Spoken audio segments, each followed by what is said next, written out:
Virtual reality offers great promises as an intervention modality for researchers interested in studying human behavior, because it can provide an accessible, controllable, replicable, and safe environment to do human subject experiments.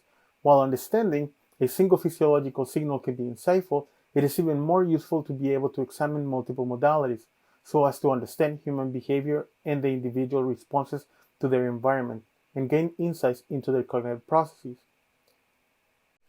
However, conducting this type of research does not come without challenges. For example, accessing the equipment for recording data from the user, synchronizing physiological response data with the stimuli or interactive environment is not a trivial task, and generating virtual content in response to the user's real-time data is costly and complex. This paper presents Galea, a device for multimodal signals acquisition able to measure the physiological response of a user when experiencing virtual content, enabling behavioral, affective computing, and human-computer interaction research. In recent years, research in human-computer interaction has explored how to best integrate physiological computing into our everyday life. Early work by Masai et al. Explored adding sensing actuators to eyewear to collect facial deformation. Bernard et al. Developed a system to express emotion using avatars in virtual environments by adding a sensor to a virtual reality headset that will record the user's electrodermal activity and heart rate. The PhysioHMD project demonstrated that multisensory physiological recording can be integrated into head-mounted displays in a way that provides better fit and comfort. Physiological measures are often used to evaluate users' underlying cognitive process. In virtual environments, Amores and Maze Psychic VR system integrates the Muse, a consumer BCI headband, with a VR headset to teach mindfulness while enjoying a playful experience. Gupta et al. Measurement of attention or mental workload using physiological sensors show how this approach can enable researchers to measure and understand human trust in virtual agents. Using these metrics, they show how both cognitive load and agent accuracy play an important role in trust formation. Fowler et al., in their custom VR closed-loop study, have shown that the neurofeedback can be used to down-regulate arousal and improve human performance in a demanding sensory motor task in real time. More recently, Luxit Labs, Neurable, and MTech VR have come up with unimodal solutions for commercialization. The Luxit Labs product reads brain signals from the prefrontal cortex region in order to assess the user attention and relaxation. Neurable's limited unit run was used to collect signals related to the visual stimulus from the occipital region. The MTech VR add-on uses facial muscle signals to understand the user's facial expression. Each one of these products looks at one specific physiological signal, which provides insight into one domain, but does not result in a novel research tool that allows researchers to examine how individual signals may work together or impact each other.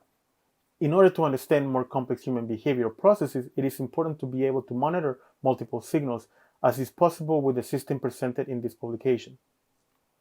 Our system simplifies the previously mentioned efforts by providing a solution in the form of open source hardware and software accessible to the research community, therefore by making these devices easily and accessible for a broader demographic population, while at the same time being conformable to the user and their natural environment.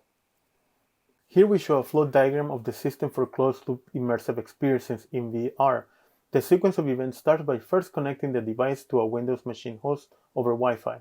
Once the communication has been established, the experimenter can check for good conductivity on all channels using the GUI developed by OpenBCI.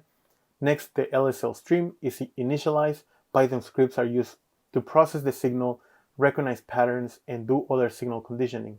Finally, Unity 3D is used to play the VR scene according to the desired experimental paradigm.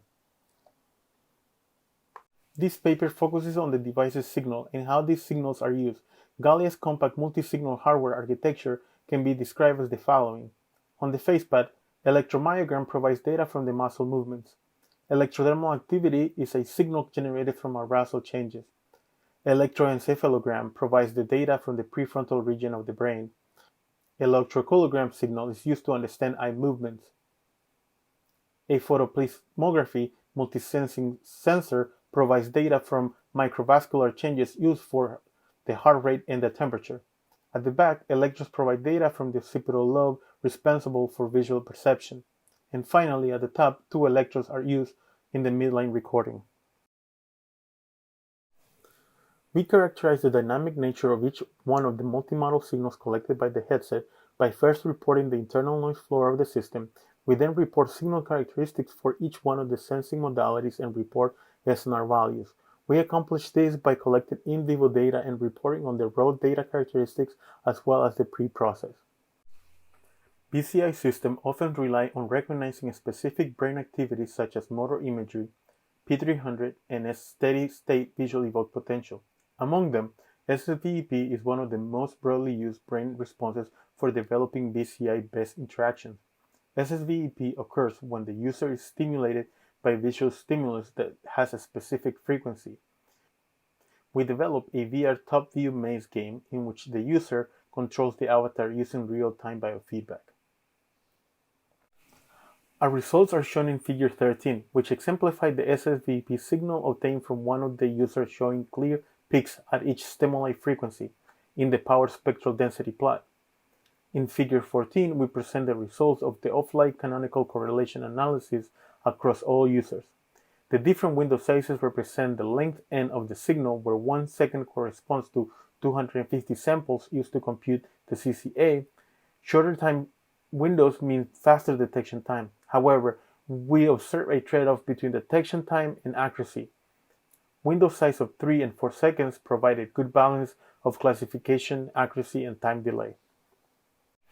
In summary, the contribution of this research is hardware and code that supports standardized data collection and feature extraction from a wide range of physiological signals, enables time locking from the user's physiological signal to content in VR, provides open source hardware, reduces the setup of a typical physiological experiment to under 5 minutes, and compatibility with tools used in neuroscience labs like M&E Python, Lab Streaming Layer, and BrainFlow. We believe this platform will be scalable and adaptable to a broad range of applications and is poised to impact cognitive behavior research significantly. We thank you for your time and attention.